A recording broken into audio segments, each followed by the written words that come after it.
Welcome to the Avro Heritage Museum podcast.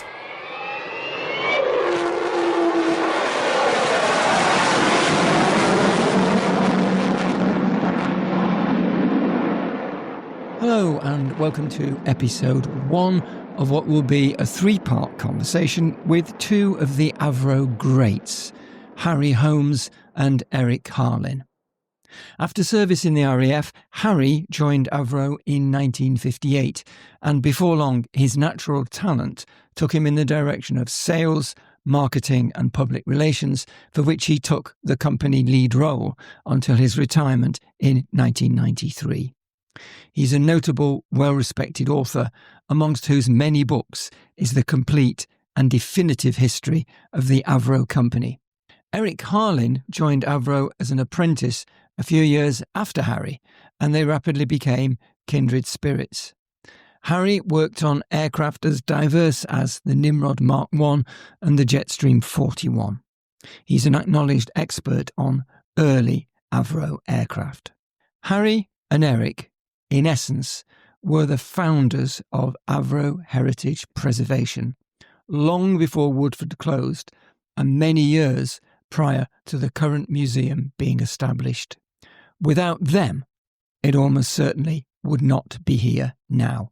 In this episode, Harry recalls his Avro worker predecessor, his great-uncle Fred Holmes, whose apprentice indentures bear the signature of Elliot Verdon and Humphrey Rowe. Harry and Eric start to share their memories of early days at Avro. Harry talks about his favourite aircraft and the great times that he spent on promotional tours to the USA and other countries. And there are memories of the disastrous fires at the Avro factory on Greengate, Chatterton, including the impact on precious company archives. Frank Plejak, historian and author from the Avro Heritage Museum, was filming the interview, so you will hear his voice from time to time. I started this first episode by asking Eric to explain just how he first met Harry at Avro. The thing perhaps is just to run over where Harry and I first met. That would be good. Yeah. Yeah. What happened was when I left school, I went to Bolton Tech and studied electrical engineering. In 1962, I put in for certain jobs, and because I was mad on aeroplanes, I put in for a job at Avro's. I started with a graduate apprenticeship. Then I'm working in the training school, and I started to talk to one of the chaps who was in the training school. Because I was mad on aeroplanes, I knew he'd been a glider pilot. So I can't remember his name, I'm afraid. What happened was that he latched onto the fact that, I was interested in what have you. And he said, there's a guy in the DO you need to meet. So a matter of weeks after I joined, I was taken during the lunch break into the main DO, where I was introduced to George Jenks. We set up a lifelong friendship from there on. And fairly early on in the conversation, he said to me, you need to meet Harry Holmes. So one lunchtime, we toddled off down to Goods Received at Chatterton, and I was introduced to a bloke by the name of Harry Holmes. Mm. That would have been probably early 1962. Yeah. Cool. And that's how I got to know Harry and George. In the meantime, of course, being an apprentice, I was cycled around the company and met up with quite a number of people. Harry and I sort of used to meet fairly regularly, and we got involved with forming the Manchester Aviation Society, right? We did. So we met up fairly regularly, although not long, it must have been 12 months afterwards, I was sent down here as part of my apprenticeship, and I went in one direction, George went in another, and Harry went in another. Yeah. So I'm just giving you a background as to how we got together. You said you were mad on aircraft. I guess you were both mad on aircraft. What was it in that earlier life? Were there things that you did there, or family connections? I wonder what led to that. Oh, my father was on the railway, but as far as I'm concerned, I was 6 years old when I got interested in aeroplanes, because my Uncle Norman was the clerk of works at Burtonwood when they were setting it up for the Americans. And he took me over one day he had a car, but with him being clerk, not many people had a car in those days. But he took me over to Burtonwood. But he made me crouch down in the car because he weren't supposed to take me in. So I crouched down and got in. And his office was near what they call a bomb trainer at Burtonwood, which was a big oval, a big ball-shaped building. And there was a hangar next to it. And his office was just near the hangar. And I was still crouched down, of course, with people walking by. And I looked out, and parked outside the hangar was a Wellington bomber, an RAF Wellington. And I thought, that is wonderful. And that's what started me off, really. I've been interested all my life since. The thing is that I spent most of my school holidays at a place called Wharton, where the 8th Air Force, American 8th Air Force, was there. So I was interested in Liberators and Fortresses, Mustangs, Thunderbolts, all that kind. And it wasn't until after the war I used to go to my aunt lived at Lytham. We had an aunt lived so school holidays I was there, and that's just down the road from Wharton. And then with the Southport bit, there was the Blackpool, and I had an aunt who lived in Southport, so I used to go to Southport as well. There was a chap who used to fly off the sands, a chap called Mr. Giroux, Norman Giroux, flew an old fox moth off the sands. I used to go to him, and it was the pilot sat above the rest, but there was a little cabin with could fit four in. I used to go on every day to help him. And my job was to show the people to the aeroplane, from the pay box to the aeroplane. I took them to the aeroplane. If there were only three of them going, there was a spare seat. I used to fly with them. It was pretty good. I mean, and that's Mr. Giroux kept going for years and years and years until he retired, and he was about 90. He'd been a pilot in the First World War. I think he was about 90 and died in a nursing home at Southport.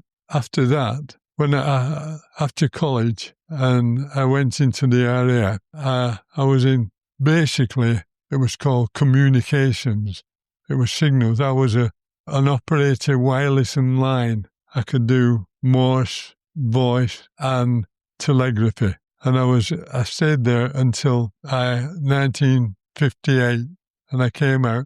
I went hopefully to go to Avro's, because they said, it's a good place to go, and it's an aeroplane company, of course. So I came to Avro's, and they said, you can start here. And it was the 2nd of February, 1958. And that was a famous week, because on the Thursday, it was the week that united people, Munich. I started in security on the 2nd of February 1958, and I stayed in security till 1965, because I used to do odd articles. We had a company magazine called the Avro News, so I used to do odd articles for the Avro News, aircraft now. And I was asked, in 1965, if I would like to go into the sales department. And I went in, I said, yeah, of course, come off the security. Into the sales department. I worked, my title was assistant to the sales administrator. And I did that for, 3 years. And then again, writing material in there.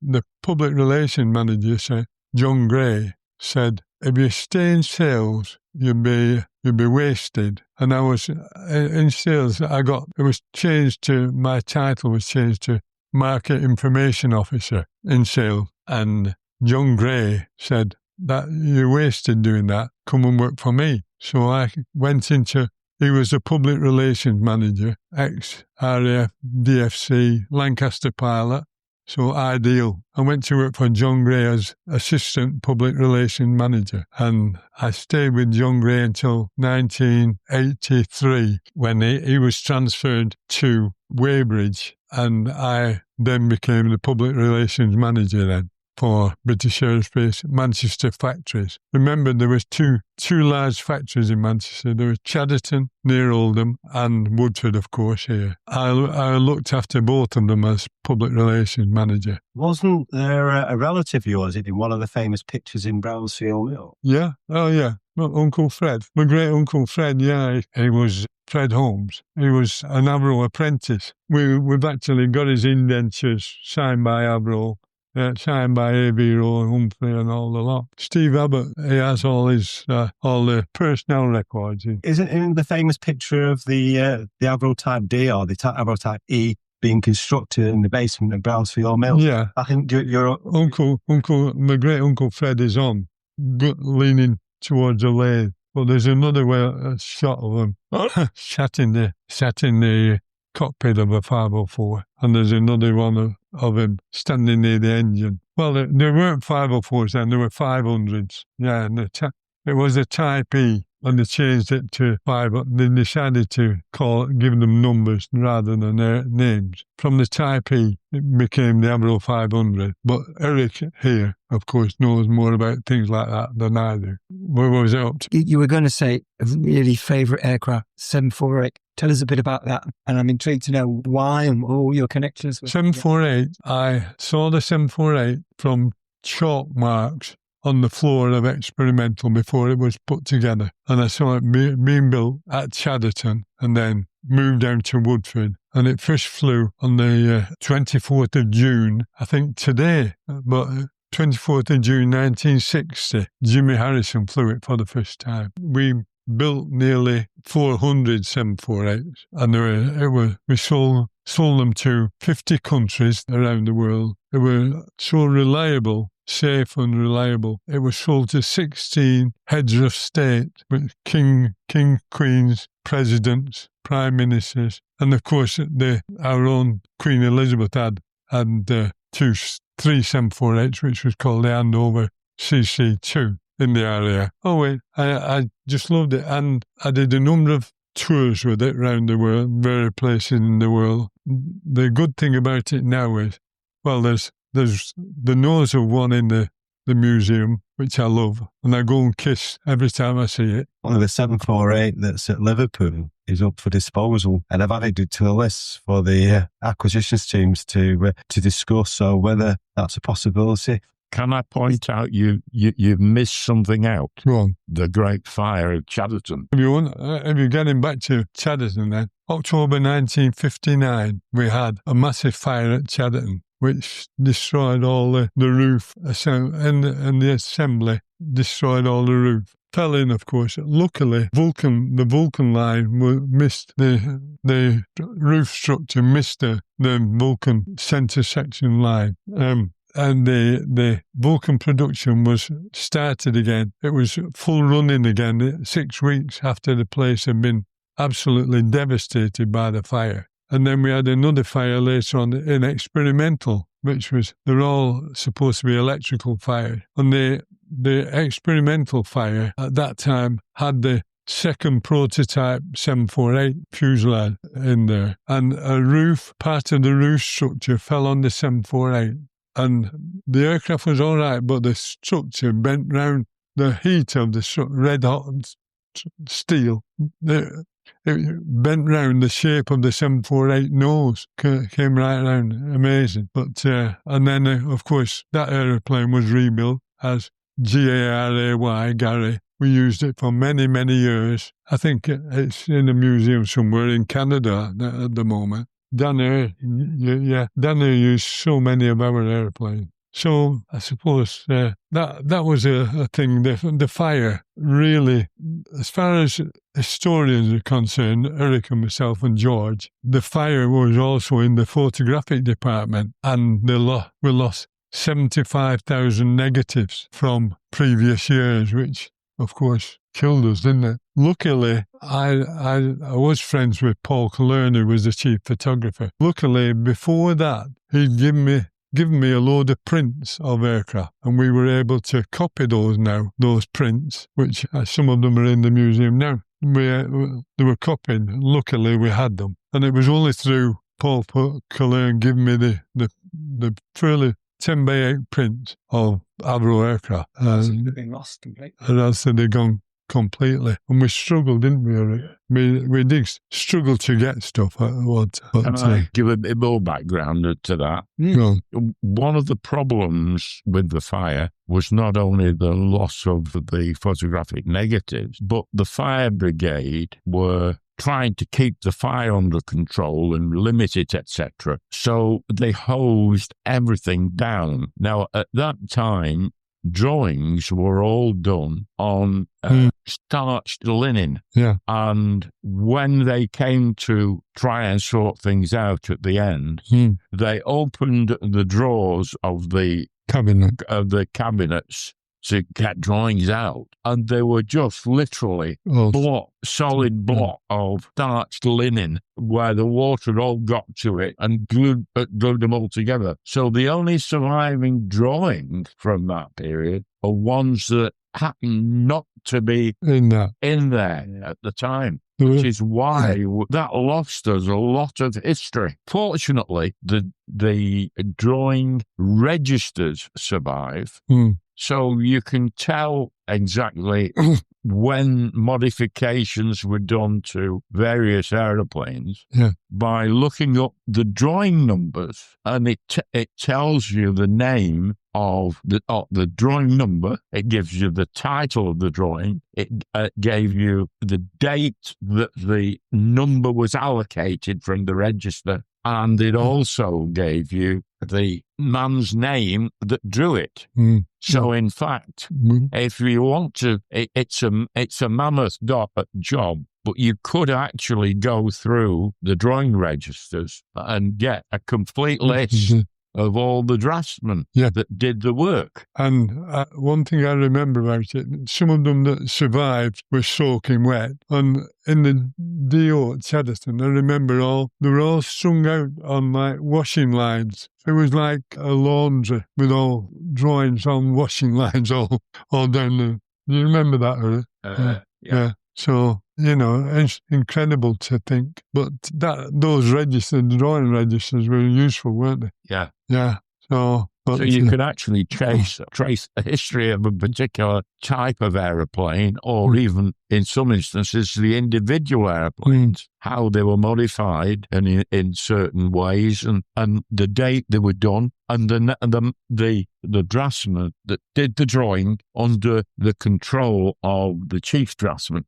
I remember that there was a balcony going across, a wooden balcony, and I used to go in there to look at this stuff. You can get, say, if you wanted to look at an Avro Avian or something like that, you could get a big file out, find it, there'd be a photograph of it, and you can say, it left Woodford at such a day, it had a blue fuselage, yellow, silver wings, etc. GA, absolutely wonderful. All that was destroyed. And if we'd have had that now, we'd have been miles better off, wouldn't we? Yeah. You've both had long and very distinguished careers. I've not been a volunteer all that long, but I know your Avro royalty. Because we all have had a red carpet today. But let me ask you, if you had the chance to go back to one period in your careers, what would be the period you'd say, yeah, that's the one I'd like to go back to? Perhaps what the reasons are.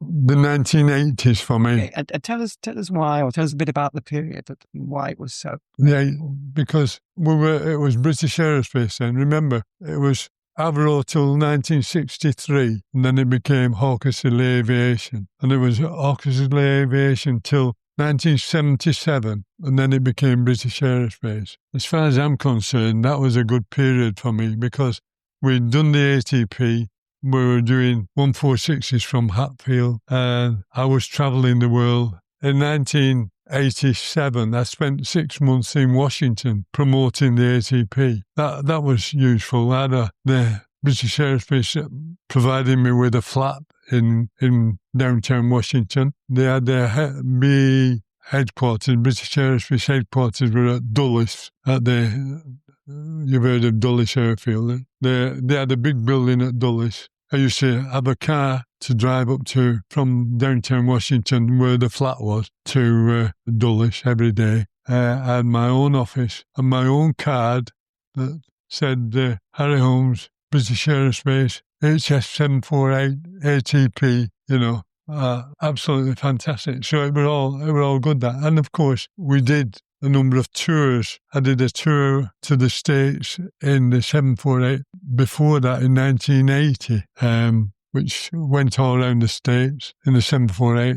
And I did more or less the same one in 1990 with the ATP. We actually went round the Caribbean, all the Caribbean islands, into the States, into various conferences, world airline conferences with the Americans, and they were good. The conferences were good because they only lasted from 9 o'clock in the morning till lunchtime, because all the bosses wanted to go out and play golf for the rest of the day. So it was pretty good. I like the period of the 748. The ACP period was good. But of course, things changed when 1991, when they went to BAE Systems. Things all changed. My job as public relations manager, I could report directly to the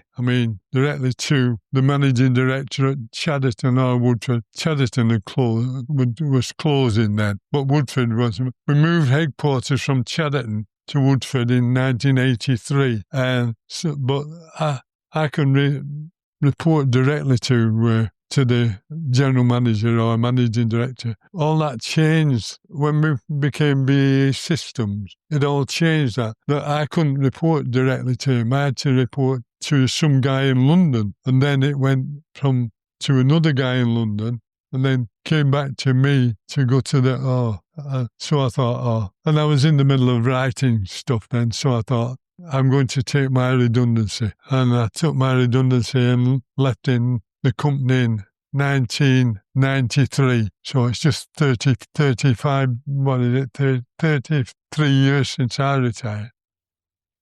Thank you once again to Harry and Eric.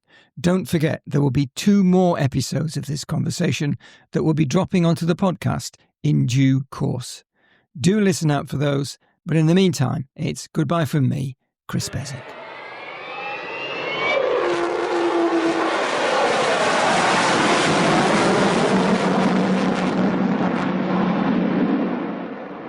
Make sure you follow us in your podcast app to ensure that you don't miss out on future episodes.